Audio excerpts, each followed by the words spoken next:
Sawubona, ngiye ngizwe bethi the truth shall set you free. Lalela mntomnyama, amabhunu nabelungu had a problem and irreligion was the solution. Ngonyaka 1640 abelungu bebengeve bejabulile ngoba they have just discovered umhlaba omusha sha. Lo mhlaba unegold, unama diamonds, lo mhlaba unama fruits amasha sha, lo mhlaba unama vegetable amasha sha ebebengawazi. But mabebuka lo mhlaba uphethwe abantu abamnyama bavele babona ukuthi no, lo mhlaba siyawuthatha over owethu. And then ngo-1652 ama-Dutch Eastern Indian Company yafika eSouth Africa, yafika eCape Town, ifika ihamba ne-Dutch Reform Church.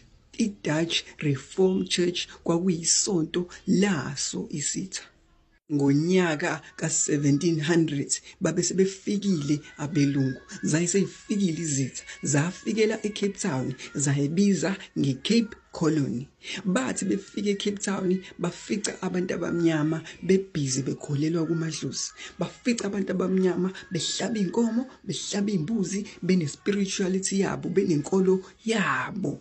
And then abelungu banyanya kuthiwa no, nina siyanishintsha manje, nina nizokholelwa kwinto yethu, nina sizonithatha sinenze nibe iqila zethu. From now on nina nabantu bethi nizophilela ukuthi nenze impilo yethu ibe ngcono.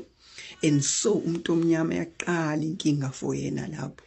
Sekuyisono manje ukuthi yena ahlabe imbuzi, sekuyisono manje ukuthi yena ahlabe inkomo, sekuyisono ukukhonza amadlozi. Mawenza lezo zinto uyabhanishwa manje, sekuyinkinga, sebe-introduce into yabo.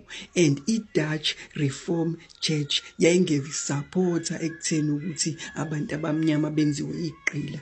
Okhokho bethu bayibona lento, babona ukuthi no, izitha lezi yaqala impi.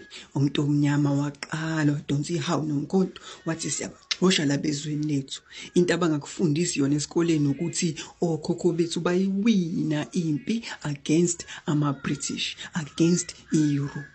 Bayiwini impi okhokho bethu. And then izitha zadecide ukuthi no, asiphinde emumva, sizobuya lana and sizowenza uplan ukuthi labantu laba bezwe ngathi.